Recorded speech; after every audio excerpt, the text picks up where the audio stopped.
C'est dit, on va se tourner vers nos invités. Dans la première partie de cette émission, deux invités. Il s'agit de Mamadou Moujita Ba Diallo et Mamadou Oumar Bari, tous membres du groupe de plaidoyer auprès du gouvernement guinéen pour l'endossement de la déclaration sur la sécurité dans les écoles. Un groupe de plaidoyer composé de 12 structures issues de la société civile, dont 7 ONG et 5 groupes de médias. Mamadou Moujita Ba Diallo, bonsoir. Bonsoir. Bienvenue dans cette émission. Merci. Et lui, le deuxième invité, toujours dans le même groupe, tous membres, hein, Mamadou Oumar Bari, c'est ça? Bonsoir, bienvenue. Bonsoir et merci encore une fois. Je crois que c'est la première fois qu'on parle directement de mon nom, de façon sans se tromper. Ah bon? Pourquoi? Souvent on dit Mamadou Lamarana ou Ouri. Mamadou Lamarana, Mamadou Ouri. Hein? Mamadou Oumar Bari, c'est ça? Voilà, D'accord. Alors, première question au doyen, monsieur Diallo, puisqu'on parle de ce groupe de plaidoyer. Dites-nous, c'est quoi la déclaration de la sécurité sur la sécurité dans nos écoles? Cette déclaration a été initiée par deux pays, la Norvège et l'Argentine, en 2015. Ils ont mené des contacts auprès des missions diplomatiques accréditées à Genève, auprès du Conseil des droits de l'homme, et ces missions ont apprécié le contenu. Et le 29 mai 2015, ils ont organisé une conférence internationale, au cours de laquelle la représentante du secrétaire général des Nations Unies pour les questions de l'enfance et des conflits, Madame Virginia Banga, a intervenu, donnant une citation importante pour l'éducation, au cours de laquelle elle a dit que l'éducation est une nécessité absolue, non seulement pour les enfants, mais aussi pour la paix, la stabilité et la prospérité mondiale pour tous. Les écoles doivent être des sanctuaires. Il est de responsabilités communes à nous tous de garantir que chaque enfant ait accès à l'éducation, même en période de conflit. Alors, cette déclaration, c'est une mesure préventive. On ne le souhaite pas pour qu'en cas de conflit dans un pays, que les autorités puissent déjà mettre en application les mesures auparavant prises pour protéger les écoles, les enseignants et les infrastructures. Deuxièmement, pour maintenir l'éducation, parce qu'un conflit ne doit pas arrêter l'éducation. Vous connaissez l'éducation, son importance pour un pays. Et troisièmement, éviter l'usage militaire des écoles. Que les forces militaires savent que les écoles ne doivent pas être utilisées comme des campements ou comme des bases arrières. Donc voici les trois objectifs visés par... Ou bien qu'on voit un homme en uniforme se promener avec des armes. C'est Oui, ça? oui. C'est ça, c'est une autre forme d'insécurité dans les écoles. Dans les écoles, oui. Normalement, au sein de l'établissement, donc on ne doit pas avoir une arme, même un militaire en fait, au sein d'un établissement. Parce que souvent on dit que c'est des enfants, et l'enfant, on doit inculquer l'enfant la vie sociale. Mais si l'enfant est habitué à avoir une arme, donc comment... Donc ça fait partie des lignes directrices de cette déclaration en même temps. Ok, ça fait partie donc de cette déclaration, puisqu'on parle de sécurité. Ce n'est pas seulement qu'en temps de conflit, on peut parler d'insécurité. Pardon, Monsieur Diallo, il peut y avoir d'autres formes d'insécurité lorsque nous parlons de l'école. Est-ce que votre plaidoyer, est-ce que votre groupe tient compte de toutes les formes d'insécurité? Oui, toutes les formes d'insécurité. Je vous parle par exemple des cas d'harcèlement, des viols, etc. Tout ça là, c'est l'insécurité. On parle de la sécurité de ce côté également. Ça, les codes de conduite de différentes écoles en font foi. Mais cette déclaration précise des mesures préventives en cas de conflit. Ah d'accord, là on parle de conflit. Voilà, ça c'est très spécifiquement. Précis. Sinon, ce que vous dites là, le ministère de l'Éducation nationale, l'enseignement préuniversitaire, dans toutes les écoles, il y a un code de conduite qui permet d'éviter, qui interdit le harcèlement, la ségrégation, les stéréotypes, tout. Mais pour cette question-là, vraiment la déclaration parle de période de conflit. Là, c'est bien anglais, quoi. C'est bien anglais. Voilà, on ne souhaite pas qu'il y ait conflit, mais que nous prenions déjà des dispositions à l'avance. D'accord, oui. C'est ça, mais est-ce qu'il y a un travail préalable qui a été fait? Parce que j'imagine que votre plaidoyer, c'est pour amener l'État à souscrire. Est-ce que vous êtes sûr aujourd'hui que, au niveau local, les textes que nous avons peuvent parfaitement cadrer avec cette norme internationale. Ensuite, est-ce qu'elle est contraignante? Une fois qu'on a souscrit, est-ce qu'elle est contraignante? Et est-ce qu'aujourd'hui, il y a un acquis au niveau national en termes de loi et de règlement pour que cela soit conforme au contenu de cette déclaration? Oui, d'abord, elle n'est pas contraignante. Elle est libre. Les pays ont libre. Vous savez, beaucoup de conventions et autres ne sont pas contraignantes. Mais à chaque État de regarder le contenu et en tirer profit. Et cette déclaration s'inscrit dans beaucoup de nos textes juridiques qui protègent l'école, les enseignants, et les infrastructures et le système éducatif. Donc elle n'est pas en dehors, elle n'est pas en contradiction avec la législation nationale. Plutôt, elle vient pour renforcer. Là, nous avons parcouru. Les membres du groupe de plaidoyer interviennent dans le domaine de l'éducation depuis plusieurs années dans notre pays. Donc, nous sommes rassurés qu'elle n'est pas contradictoire à nos textes. D'accord. Peut-être que je vais me tourner vers notre second invité. C'est de savoir exactement, parce que nous sommes en train en ce moment même de vivre une situation où l'État guinéen viole systématiquement le pacte international des droits civiques et politiques. Et donc, l'État pourrait être sur le banc des accusés au niveau international parce qu'il a violé un pacte international. Est-ce que si on souscrit à ce pacte dont vous parlez, à cette déclaration, est-ce qu'au cas où l'État guinéen ne venait pas à respecter son contenu, est-ce qu'il y a des mesures derrière qui sanctionnent l'État guinéen? C'est en cela que je parle de contraintes, de demander est-ce que quand on a signé, il y a des contraintes qui s'attachent à cela? Encore une fois, comme il vous l'a dit, en fait, premièrement, ce n'est pas contraignante. Et donc, actuellement, il y a 115 pays au monde qui ont d'abord endossé la déclaration. Le cible de la déclaration, c'est 3 facteurs qu'il faut retenir. Protéger les apprenants dans les écoles, protéger l'infrastructure scolaire en personne, permettre aussi que l'école soit un endroit comme un sanctuaire, comme les hôpitaux en cas de conflit. Et comme il a dit, le conflit, ce n'est pas seulement ce qui se passe au niveau du Sahel ou autre. Même en temps de manifestation, vous voyez des jeunes détruire, caillasser aussi les bâtiments. Et ça, c'est l'argent du contribuable. Sans prendre aux écoles. Aux écoles, et pas des seulement. Fois même des enfants. Donc tout ça. Aussi, troisième élément, vous vous rappelez, du côté de l'an 2000, lorsqu'il y a eu l'agression du côté de la forêt. Donc l'armée a utilisé certaines écoles le long de la frontière comme base aérienne. Quand l'armée est finie, par exemple, donc normalement, il ne doit pas utiliser l'école comme une base aérienne. Donc avancée, autant pour moi, une base avancée. Donc voilà les 3 facteurs. C'est pour cela, c'est très différent du pacte dont M. Mbone vient d'énumérer. Donc il est question de protéger non seulement les élèves, les apprenants, vous l'avez dit tout à l'heure, mais aussi les installations, les infrastructures et quoi encore? Le 3e facteur, c'était quoi? Donc, j'ai dit, d'abord, c'est les apprenants de façon générale. Que ce soit étudiants et enseignants. Maintenant, le 3e, c'est les infrastructures scolaires en même temps. Donc, c'est ça un peu. C'est ça, oui, monsieur Diallo. L'autre question importante, c'est maintenir l'éducation même en période de conflit. Trouver d'approches alternatives pour ne pas fermer les écoles, pour ne pas arrêter le système éducatif pour des cas de conflit. C'est ça aussi l'idée de cette déclaration. De cette déclaration, oui. Comme vous dites qu'il y a 115 États dans le monde qui ont endossé, est-ce que parmi ces États fait partie aussi, est-ce qu'il y a une sorte de réseau où il y a une coopération pour justement la protection lorsque l'un de ces États est touché par le phénomène? Je pense par exemple à l'État palestinien. Est-ce qu'aujourd'hui il fait partie de ces États-là, et est-ce qu'il y a un groupe qui peut faire un plaidoyer aussi au niveau international, parce que les écoles sont régulièrement visées ainsi que les hôpitaux en ce moment à Gaza? Pour ajouter les statistiques, en Afrique, 36. Et sur les 15 pays membres de la CEDEAO, 12 l'ont endossé. Il ne reste que la Guinée-Bissau et le Cap-Vert. Si les pays qui ont endossé sont regroupés en réseau, ils bénéficient des échanges d'appui technique et financier, d'abord pour mettre en place les dispositifs préventifs pour protéger les écoles, maintenir l'éducation en période de conflit.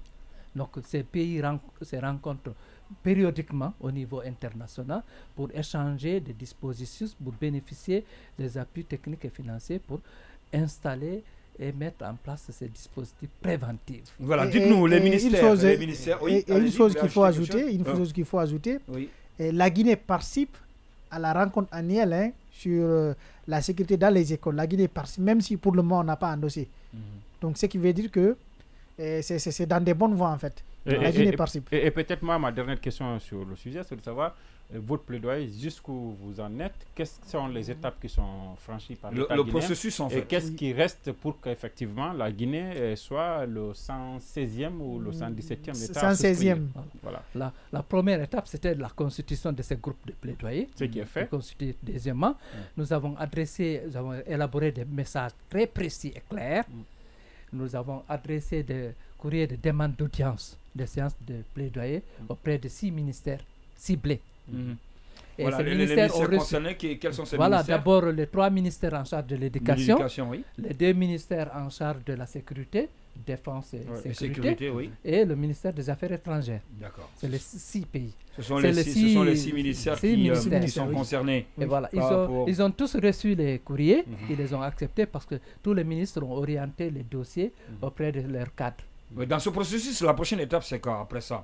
Après, il y a le plaidoyer, après avoir donc saisi ces ministères. Après ces audiences, c'est appuyer les techniciens des départements pour élaborer le dossier d'endossement. Demander à monsieur le ministre de l'Enseignement préuniversitaire et de l'alphabétisation de rencontrer son homologue des affaires étrangères. Il y a un formulaire, il y a un processus, il y a une méthodologie pour endosser. Très simple.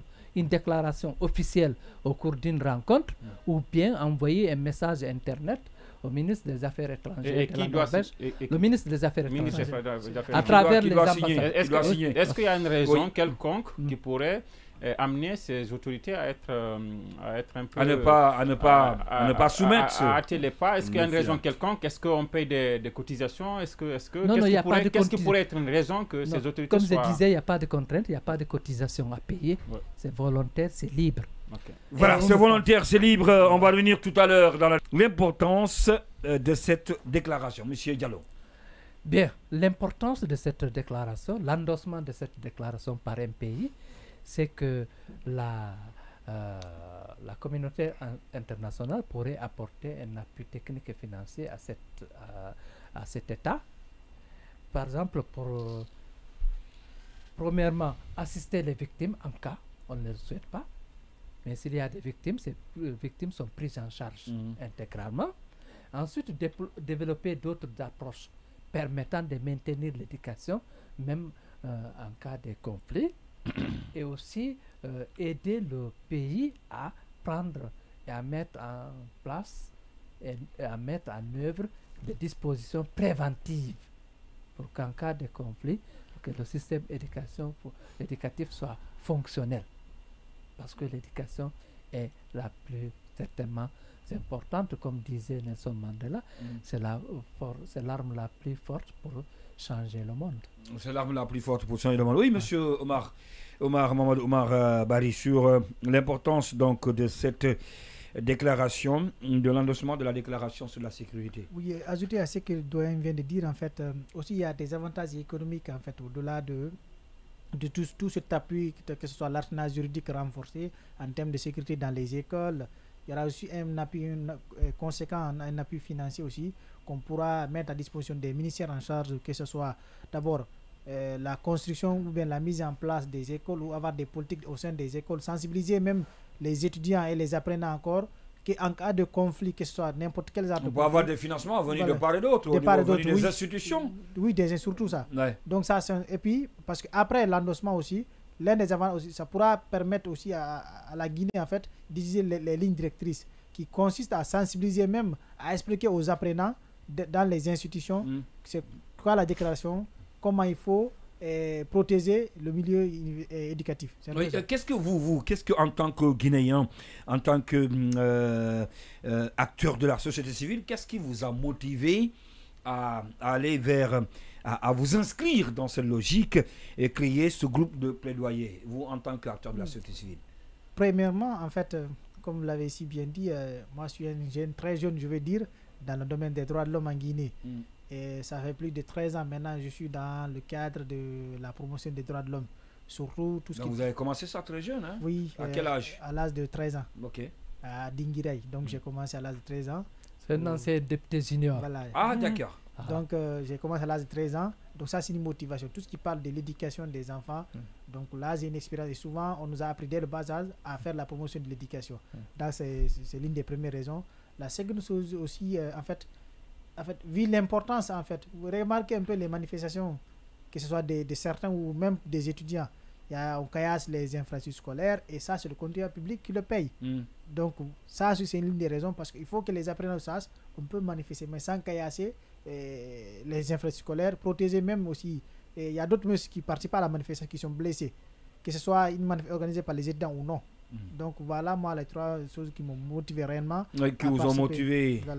En plus, nos collègues des autres pays qui ont endossé, les autres organisations de la société civile qui interviennent dans le domaine de la promotion de l'éducation des autres pays. Nous avons dit que oui, nous aussi, nous avons lu le contenu de cette déclaration. Elle a beaucoup d'avantages. Nous voulons que la Guinée en bénéficie. C'est pourquoi nous sommes engagés dans ce processus de plaidoyer pour amener le gouvernement à endosser cette déclaration permettant d'avoir des mesures préventives pour protéger l'éducation et promouvoir l'éducation même en cas de conflit. Est-ce que vous pensez que l'espoir il est permis quand on sait la lourdeur administrative, lorsque vous partez pour rencontrer les autorités en ce qui concerne la mise en place d'une plateforme ou des investisseurs, les invités, souvent il y a la lourdeur administrative. Tout à l'heure vous avez dit qu'il revient après tout au ministre des Affaires étrangères de signer, c'est ça, non, au nom de la Guinée. C'est ça. Est-ce que vous pensez que l'espoir soit permis pour qu'on puisse concrétiser tout cela, voilà, au regard de ce que je viens de dire? Oui, de toute façon, on a déposé le courrier depuis le 10 octobre. Heureusement, tous les ministères l'ont accepté. Ils ont orienté le dossier auprès de cadres du cabinet. Et nous avons eu des contacts avec les personnes qui ont en charge du traitement du dossier. Et parmi ces 6 ministères, 3 nous ont déjà reçus. Le ministère d'État à la Défense nationale, le ministère de l'enseignement technique et de la formation professionnelle et de l'emploi et le ministère de l'enseignement préuniversitaire. C'est l'occasion pour nous de les remercier et les inviter à nous soutenir davantage dans ce processus. Là, nous invitons les autres aussi de bien vouloir accepter de nous recevoir.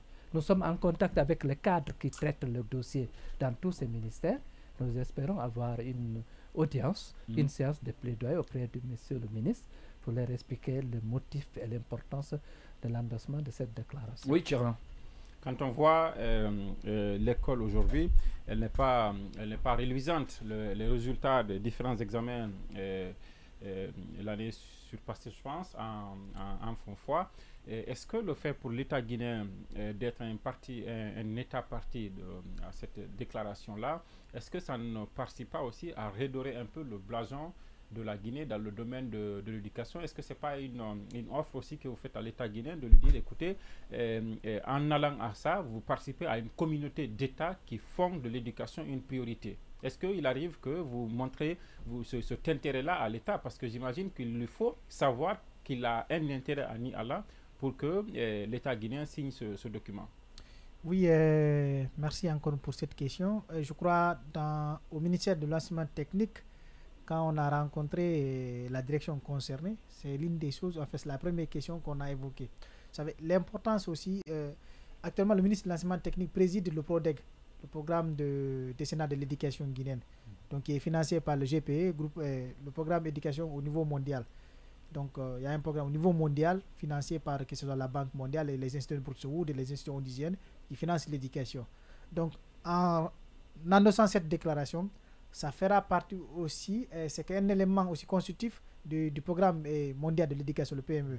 Donc au ministère de l'enseignement technique, ça a été, je veux dire, l'une des routes que nous avons beaucoup explorées en expliquant en fait que ça permettra beaucoup à la Guinée d'avoir beaucoup de choses dans ce domaine en fait. Oui, allez-y, là. Oui, et donc vous avez rencontré, vous dites entre autres le ministère de la Défense, et justement cela me ramène à, est-ce que ce n'est pas l'un des endroits où peut-être il pourrait potentiellement avoir des blocages, parce que lorsqu'on explique par exemple aux militaires qui ne peuvent pas utiliser des écoles. Je pense que vous avez fait référence aux agressions des années 2000 où ça avait été le cas.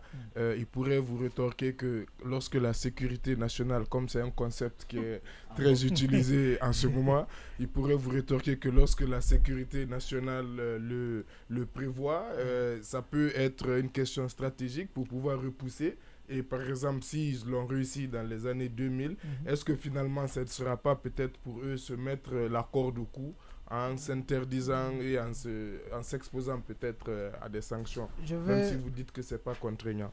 Je vais commencer d'abord pour dire on a déposé tous les courriers le même jour. Ouais. Et le ministère qui nous a dit en première position, c'est le ministère de la Défense. Ça, il faudra c'est toujours après seulement. Ouais. C'est le premier ministère qui nous a reçus. Félicitations à eux parce que c'est une marque de considération. C'est la moindre des choses. Deuxièmement aussi, c'est pas seulement le groupe là que vous voyez qui a suivi une formation sur le contenu de cette déclaration.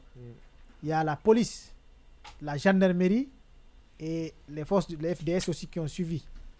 Nous avons fait des rencontres, des formations en rentrant sur les profondeurs de la déclaration.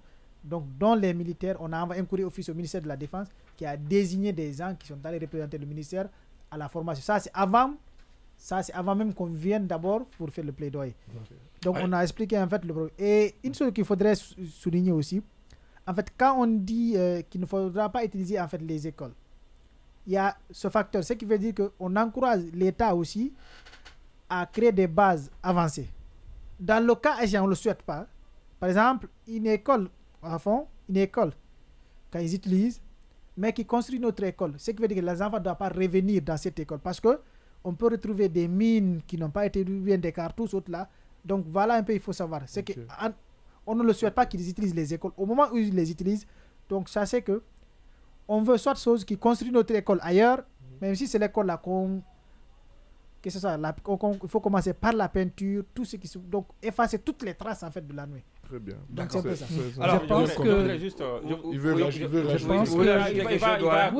il va en rajouter.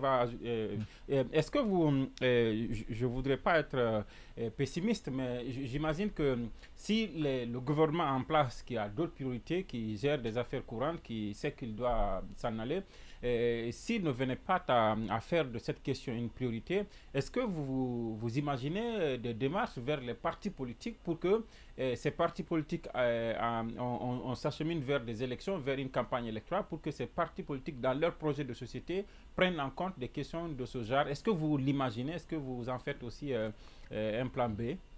D'abord, nous avons l'espoir qu'ils vont accepter.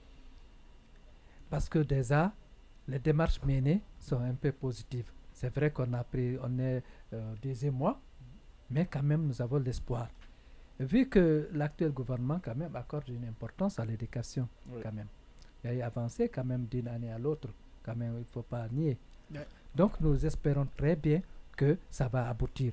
Et même si ça n'aboutit pas avec ce gouvernement, le plaidoyer prend du temps. Nous avons l'expérience.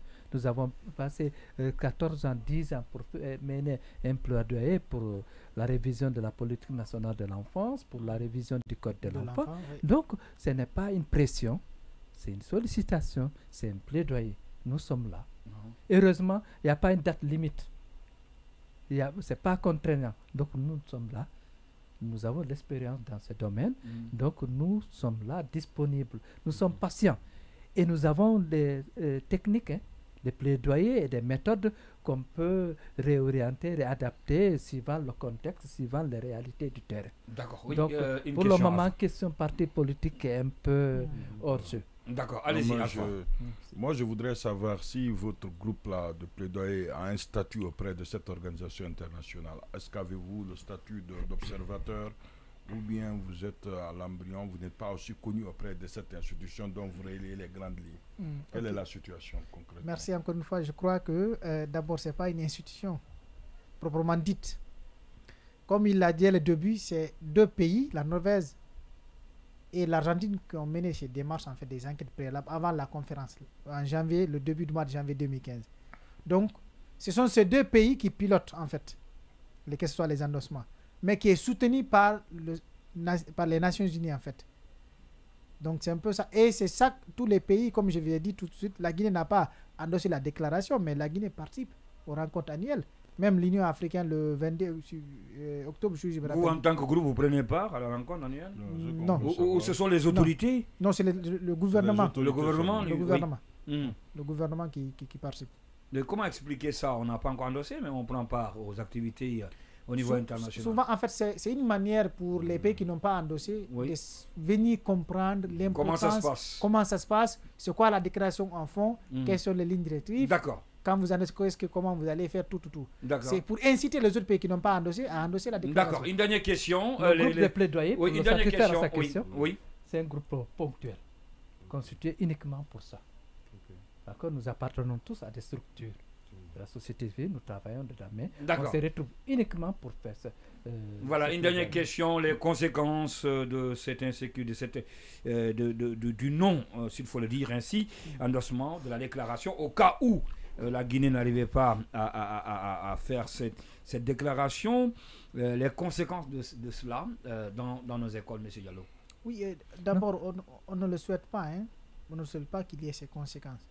Donc, moi, je vais vous rappeler un tout petit peu quelques chiffres des attaques au sein des écoles. Dans les pays du Sahel, qui ont en tout cas certains conflits avancés, en fait, que ce soit par exemple au niveau de Nord Kivu de la RDC, au niveau nord du Mali, du Niger, autour. Donc, il y a plus de 400 millions d'enfants qui vivent dans des zones en conflit dans le monde. Il y a eu 5000 attaques dans les écoles, ça c'est en Afrique. Et concernant spécifiquement pour la Guinée, on ne le souhaite pas. Si on n'endosse pas la déclaration, comme je l'ai dit, en fait, on ne pourra pas avoir beaucoup d'avantages, que ce soit d'abord l'avantage économique et surtout un appui dans le cadre de renforcement de notre système sécuritaire au sein des écoles. J'aimerais juste donner un exemple ces derniers temps. Vous avez vu du côté de Kabélé, il y a eu un enfant qui a été retrouvé dans les toilettes. Je ne sais pas si vous vous rappelez. Ça a été démontré qu'il n'a pas été violé, attention. Dans tous les cas, on a trouvé le corps à l'école. Oui, on a trouvé le corps, mais il n'y a pas eu cas de viol. Ok, je ne parle pas du viol. J'ai dit on a trouvé l'enfant tué au sein d'une école. D'accord. Et quel qu'en soit, s'il y avait une sécurité renforcée dans toutes les écoles, actuellement, vous pouvez rentrer dans les universités, là, on ne vérifie même pas si vous êtes étudiant. Je vous comprends, de toutes les façons, on a trouvé un enfant mort dans une toilette. Ça pourra régler ça. Il ne faudrait pas que n'importe qui rentre dans les universités, dans les écoles. Ça, il faut qu'on sache qui rentre et qui sort. Regardez par exemple dans certaines universités, on rentre n'importe comment, on ne sait même pas qui rentre. Et dans les écoles, s'il y a ce facteur renforcé, donc tout ça, ce sont des avantages. Oui, parce que je vais raconter juste une scène moi-même personnellement qui m'est arrivée. Je suis allé prendre mes enfants qui vivent avec leur grand-mère. Je suis parti ce jour-là pour visite. Et du coup, j'ai décidé d'aller à leur école pour les récupérer. Quand je suis venu, j'ai dit juste que je suis le père des enfants. Et puis, le maître m'a dit, il n'y a pas de problème, allez-y. Et ça m'a tiqué, je lui ai posé la question. J'ai dit, mais est-ce que vous me connaissez pour accepter que je parte avec les enfants? Je viens seulement, je dis, je suis le papa des enfants. Mais lui m'a dit, non, je vous connais. Donc, il me voit à la télé et puis il sait que j'ai mes enfants ici, une douille, il me connaît. Donc, je dis, ah non, si c'est ça, ok. Les enfants, je suis parti. Et ça, c'est un exemple. C'est pour éviter que prochainement, quelqu'un vienne pour prendre les enfants. Et pour terminer, oui. La Guinée, nous, le conflit que nous avons, c'est sociopolitique.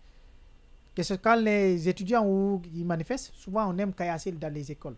Et ça détruit tout. En tout cas, merci qui construit les écoles là? C'est intéressant parce que vous dites, c'est vrai, pour le moment, en Guinée, ces conflits, c'est sociopolitique, mais il y a des conflits à côté qui peuvent avoir aussi des impacts. Moi, aujourd'hui, quand vous prenez certaines routes, vous voyez qu'il y a des enfants de plus en plus nombreux qui, d'après mes premières questions que j'ai posées, sont d'origine touareg. Donc qui font la Manche à plusieurs carrefours et ils deviennent de plus en plus nombreux. C'est une observation. Donc c'est aussi des conflits voisins qui peuvent avoir des conséquences sur l'éducation finalement en Guinée, parce que des enfants qui font la Manche, ce sont des enfants qui ne vont pas à l'école a priori. Donc il faudra aussi peut-être se pencher sur cet aspect-là. Oui, en fait tout ça, comme je l'ai dit, en fait les avantages sont nombreux, on ne peut pas citer tout. C'est des exemples, je vous donne en cas où la Guinée spécifiquement ne va pas endosser cette déclaration, donc on ne le souhaite pas. Donc c'est des choses que la Guinée, en fait, le gouvernement peut s'occuper d'autres choses, mais si on endosse la déclaration, il y a beaucoup de politiques là. En tout cas, merci à vous d'être passé dans cette émission. Monsieur Diallo, Mamadou Moudjitaba Diallo, Mamadou Omar Bari, tous membres du groupe de plaidoyer auprès du gouvernement guinéen pour l'endossement de la déclaration sur la sécurité dans les écoles. Merci d'avoir accepté notre invitation et excellente mission à vous. Plaisir est partagé. Nous de vous remercier. Oui. Merci. Merci, à la prochaine. Hein. Je crois que mon grand frère doit vous remercier parce que si par hasard on se rencontre en cours de route, il ne peut pas me reconnaître. Ah bon? Et oui, il ne peut pas me reconnaître. Alors que vous êtes de la même préfecture. Hein? De même ville à Bonnet. Ah, vous êtes de Bonnet aussi? Je suis un peu devant, mais c'est de la même contrée. D'accord. Donc, mais lui ne me connaît pas. Ce n'est que pas très bien. Donc il doit vous remercier, je crois. D'accord, il n'y a pas de problème. Merci en tout cas à vous. Peut-être passer dans cette émission et à la prochaine. Nous, on continue le débat